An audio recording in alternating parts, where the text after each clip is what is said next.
2018 Motocross of Nations RedBud, Glenn Coldenhoff won one. One inspirational performance. Everybody around the world tuned in to watch Glenn Coldenhoff beat Jeffrey Herlings. It was a crazy race. It was a crazy event. Super tricky conditions, and Glenn Coldenhoff, brought it home. Going into 2022, 10 o'clock in the morning, pouring with rain. Everybody's thinking, Glenn Coldenhoff has this. Hello everybody and welcome to RedBud, Buchanan, Michigan, here in the United States. Little did we know that Glenn just felt that day that it just didn't feel right. Something was not quite right. And he didn't perform the way that we believed he could. Fly Racing 15-second board is up, the 5-second board has turned. Down the inside, Jorge Prado goes in, but going wide around the outside. Renault, or is that, Renault and Fernell, look at that, France first and second, and US there in third with Chase Sexton. And Jago Geerts goes down, and Tomac in the back of him as well. My starts were off. I mean, if you have a mud race or whatever, you need to have the start. Yeah, Coldenhoff down there as well, right at the back. So some big hitters caught out on that opening lap. Both of my motos, I messed it up. My start, and then straight away, both motos also, I crashed in the first lap. It's the worst you can be in the position, and yeah, then you're playing like you have to come back through the field, and you're never ever going to make it to the top spots, let's say. It's really hard. And I must also say, like on the Saturday, I was not really feeling it. I don't know why, but the conditions, I like those conditions, and also the track, I was enjoying it a lot. But on Saturday, I just missed some pace, and couldn't really say where it was coming from. I was just not feeling it. And also for Sunday, if you have this feeling already on the Saturday, when I saw the rain, I got, of course, more happy. But yeah, if you miss the starts, then it's going to be difficult. From the first bolt we put in the bike till the last one, till we let him go to the gate to race, the bike have to be in perfect condition. Here around the outside, buries the front, stays up, bangs it down again. Glenn's got this. This is his track. He's going to go 1-1 again. No, but it's different. He's on a different bike. The track is not exactly the same. It's a different day, And on that day in 2019 or 2018, it was 2018. You could see that he just, he just performed that day. It was one of his days where he won't forget ever because he rode so well. If you're riding just easy, you're enjoying, you're happy, and you put in a time lap and you see you're on top, you're feeling it, and that's just about managing the weekend. And like you say, if you feel it, you feel it, and the feeling never lies.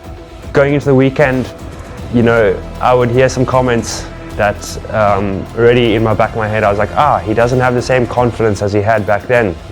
He had a lot of pressure on him because a lot of people knew that he was expected to do the 1-1 again, or expected to do well again. So he had a lot of pressure on him, and I don't know if he likes the pressure or not, but I thought that this was his day when the rain started and everything like that. But we all did our best, and I'm still proud of the team, and we were not satisfied with the result, of course, but we still walked away with our head held high because we knew we had done our best.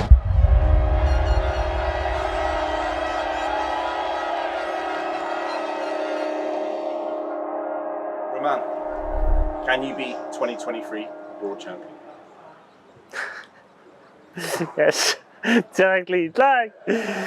Yeah, I hope so.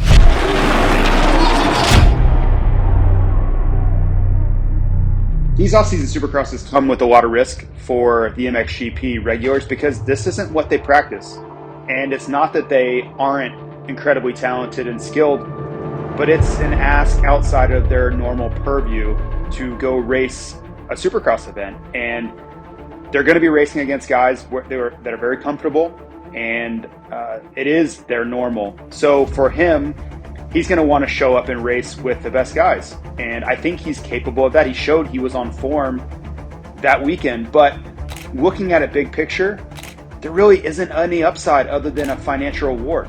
You know, if your long-term goals are to stay in Europe and race the MXGP Championship, which it seems that Romain Febvre has chosen that path, I don't see a lot of gain to be had, especially when you're in your prime years. Now, if you're Tony Cairoli and you're in the twilight years, or you've even declared your retirement, sure, go make some money, race these fun races, pad your bank account, go see the world, which obviously they're already doing, but enjoy some of these opportunities that for years Tony said no to. Yeah, I was, even when I came back racing, I was feeling the pain because we had, some bones was not completely fixed. And obviously I had also on my knee, so they went through my knee to fix the tibia. And then they damaged some ligament there, but they was not by purpose, but they had to do that. So obviously on my knee I felt like all the year pain. I could not train as I want, but I knew if I want to get fixed, then I need to wait again one more for 6 weeks. So yeah, I was like, yeah, no, I just want to go racing, and also for the team was really important that I was racing. So I said, I keep like this till the end, and then obviously when the season ends, then I get fixed with my knee and stuff. The way that he came off the side of the bike mid-air and landed at the top of the jump, you know, he knew then that 2022 was not going to happen. It could have been way more serious. It reminds me of the Chad Reed crash a few years ago. He couldn't have hit the ground any harder, and his leg took the full impact. The fact that he was able to recover and come back and race and go on to win Moto2 in Turkey was one of the biggest comebacks of the year.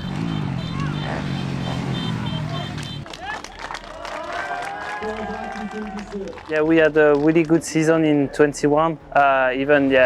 If I was that close from the title, it was a good season overall for sure. And then season was off, and I was enjoying riding a little bit Supercross, and I had the opportunity to go in Paris, and obviously I felt good there. Just to have some contact with the public, the French public, it's always nice, and to do something different with the bike also, like not only riding motocross all the time was. I was feeling good. I was happy to be there, and then the crash came, and actually I thought I broke my tibia, but not that bad. But actually, how it was broken was really tough, like really difficult to make all the pieces together again. You know, Romain exits with a broken femur, and this team, which ICE1 has switched over to Kawasaki, there's a lot of expectation there. Of course, Kimi Räikkönen puts forth a lot of effort, resources, and along with Antti Päärinen, they were ready for a championship run in 2022. And to lose your star in Romain Febvre for the year to a big injury, now you're focusing on, you know, what was the fallback guy, which was Ben Watson. And Ben Watson's a great rider in his own right, but he did not have world championship aspirations. I was 6 months off the bike, so really long time. And then I knew the 22 season is over already for me, like no chance of a good result in the championship. But that's racing, it's how it is.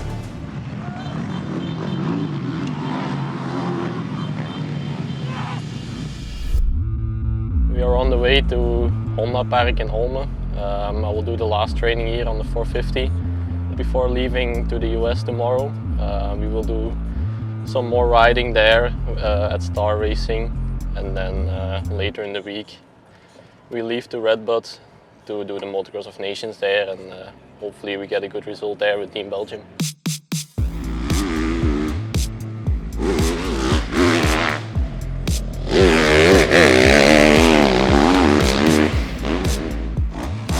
know that he can ride a 450. Many people say to me, yeah, but Jago is too skinny and he don't will be good 450 rider. No. Jago is a smooth rider. He is riding on the torque. He uses a lot of torque. He is a perfect 450 rider. Yeah, that was like I think the third or fourth time riding on the 450, and it was fun to ride again on my home track in Ulm. I was feeling comfortable. The track was nice, so it was a really fun day. Yeah, noise. But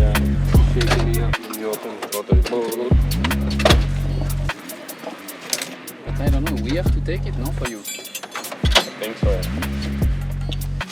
I will ask you. Because the starter ride, they have a dog. Yeah, it's not a dog. But I know Glenn is, and also the guys put the 3-4. Most of the tracks they ride 3-4. Yes.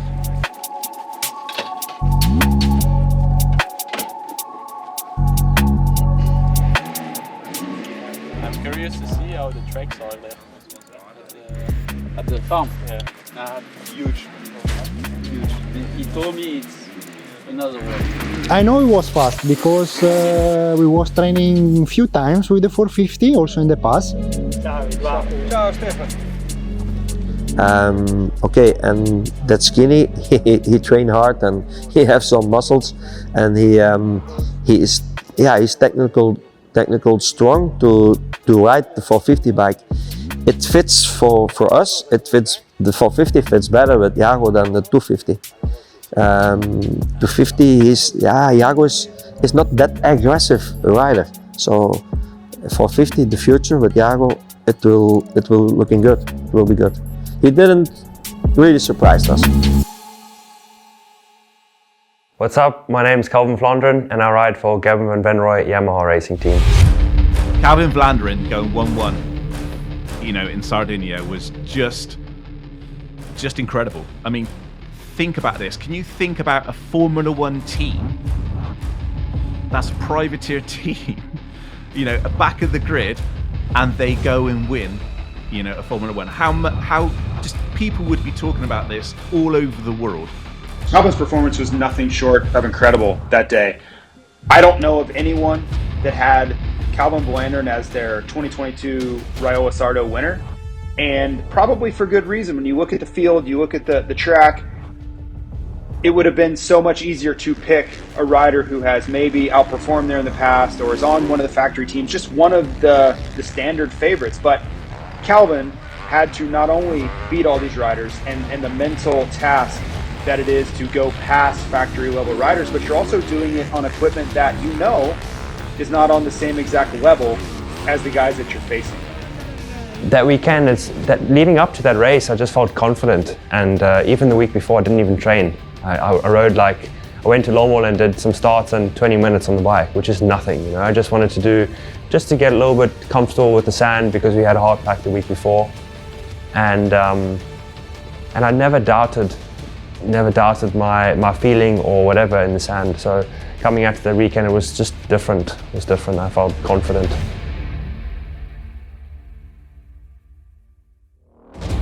Hello everybody and welcome to Sardinia. It's round 8 of the FIM Motocross World Championship, and this is the MXGP of Sardinia. We are at Raiola Sardo and we are surrounded by beauty, as you can see. This Italian island situated in the Mediterranean Sea, kind of up the southwest coast, if you like, of Italy. About 2,000 kilometers of coastline here, lots of trails, mountains and all the rest of it, fabulous beaches. I don't think you can ever overstate how incredible a performance it is for a privateer to go out and win a world championship event at one of the toughest tracks of the year. It wasn't a smooth racetrack with perfect conditions and he just got the starts and things fell into place. He had to go work for it. He had to ride this really tough, rough racetrack. How fresh he is. As the gate drops for race 2, he gets an absolute flying start, but he gets squeezed to the inside. Prado, and riders go down here on the outside. Prado leads the way. Good recovery that from Vlaanderen. Comes out of turn 2 in 3rd place. Calvin Vlaanderen gets a good run on Romain Febvre coming out of turn 15, jumping into the waves. He takes over third position from the Spaniard. Oh, and in fact, Calvin Vlaanderen is charging alongside him here. Is he going to... Oh, he gets squeezed to the outside. He found a way through into second position. Then he charges up the inside. No resistance from Prado. We have a new race leader on lap 8, and it's Calvin Vlaanderen once again. 20 metres away from taking an overall first in MXGP. And he does it here at Riola Sardo. He wins the MXGP of Sardinia. What a day for Calvin Vlaanderen. Wow. Joyous scenes. He can't believe it. He'll be standing on the top step of the podium. The first rider to congratulate him, Glenn Coldenhoff, and rightly so, from the factory Monster Energy Yamaha squad. Prado congratulate them as well, because they all realise what he's just achieved. A lifelong dream of standing on the top step in the toughest class, on the toughest track in the world as well, here in Riola Sardo.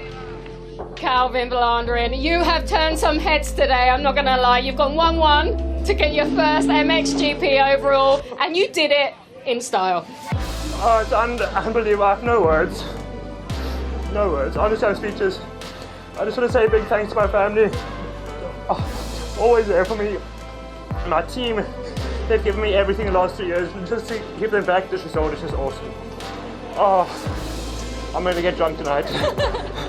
Well deserved, Calvin. I went there for one reason, that was to win. I wasn't even happy with the podium, actually. And leading up to the race, I was like, yes, I want to get a podium.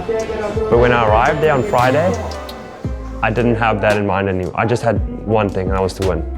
And I knew that if I had that goal of winning, I would have automatically been on the podium. And already from free practice on Saturday, I went out and I felt good. And I was like, yeah, I'm here to do one. I'm faster than everyone else here. That's it.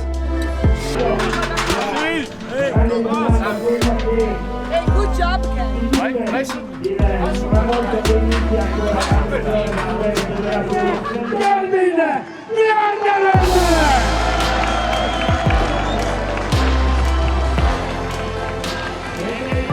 I don't think enough was said or celebrated about the fact that he didn't go 2-2 or 3-2 to take the win. The guy went out and dominated. He went 1-1, and he came back through the back, from the back in the, well, not through the back, but he came through the pack. You know, it's not like he got the whole shot and ran away with it. The fact that he was able to just go forward, and chip people off, and he just looks so in control. I think the pictures at the end when he hugged his team manager, you know, doing the shoey with the boot, that's what fans want to see. The fans want to hear about these stories. Fans want to see the Calvin Vlaanderens of this world going 1-1. It changes the game, and Calvin Vlaanderen last year changed the game.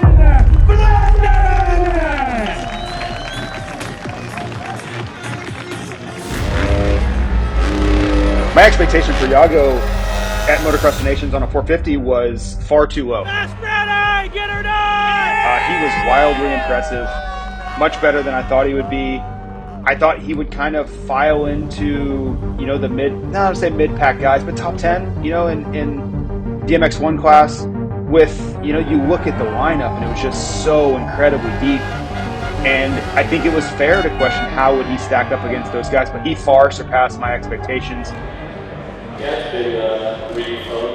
I did a lot of riding at the Star Racing facility last week, so I really like the 450 and feeling really good. So hopefully we can get on the podium with Ian also. Yeah, I was really fired up for the Motocross of Nations after Turkey. Like I said, it was a new challenge for me to reset a little bit after like the difficult weekend in Turkey. And you know, I was really motivated. I did a lot of training at the Star Racing facility, and I was just feeling really comfortable and good on the 450. So it was actually one of the best weekends, like the most fun weekends that I ever had. So RedBud was really nice for me. Hello everybody and welcome to the 2022 FIM, Monster Energy Motocross of Nations. It's the 75th edition of this historic event. My name's Paul Malin. Thanks for joining us for our live broadcast, not just today at the qualifying races, but throughout the weekend as well. And as you know from many times during the MXGP season and from previous Motocross of Nations, I'll be joined by Jason Thomas from Fly Racing. Jason Thomas, the atmosphere here absolutely building into a crescendo at the moment, and we've not even had a gate drop. It's electric. I mean, starting yesterday with the team presentations, building all morning into these qualifying races. There is simply no event like this, and to be back in the USA tops it off. Fly Racing 5-second quarters turn. All eyes over on the left-hand side of the gates. The gate drops over here. I'm going to keep an eye to the right-hand side as well as through the inside, and Tomac through the middle, and it's going to be Tomac and Jago Geerts. Geerts looked like he hit neutral as he came through there, but it's the American, Eli Tomac and Maxime Renault second. And Geerts has found his way past Coldenhoff, so he moves up into third place. First time out on the 450 for the Belgian. Oh, Seawer down. Seawer folds the front, and Evans takes over. Oh, he's almost out the front door there though, but Jago Geerts in second position for Belgium at the moment. First and second in amongst the back markers. All of a sudden the gap down to 1.5 seconds between Tomac, a little bit offline, and then Geerts just getting held up behind the two. Oh, and Jago Geerts almost off the side of the bike. He manages to keep it up on two wheels. Fortunately, he's got 20 seconds between himself and third place, but he would have loved, and he's obviously, you know, he would love to stay in this battle for the lead, and he's fortunate enough to be able to do that. Win the qualifying race in Saturday. It was wow. Now we have a problem.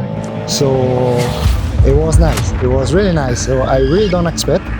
I know it was good and it was fast. So this is for sure. Outside line working beautifully at the top of the hill. He's going to have to dig deep though. The gap 2.4 seconds at the moment as Geerts sets the fastest sector 1 and 2 times this time around. About 3/10 quicker. It was fun. Because they say in the end of the race, he came to me, the team manager, Jeremy Coker. He came to me and he said, "Hey, come, I need Jago's engine black because it's too fast." So it was funny. It was funny, but yeah, also them. He was happy and impressed about Jago's speed over there. Yes. For me, you know, I would like to end my 250 career with the world title. So I'm really motivated to try and do that, and hopefully it goes well, and then after that we will move up to the MXGP team with Yamaha. For sure my goal is to be really in front and to be in all the races as much as I can to win, let's say. Yes, I can be 2023 world champion. 2023 Maxime Renault world champion. Does that sound good? Sound really good.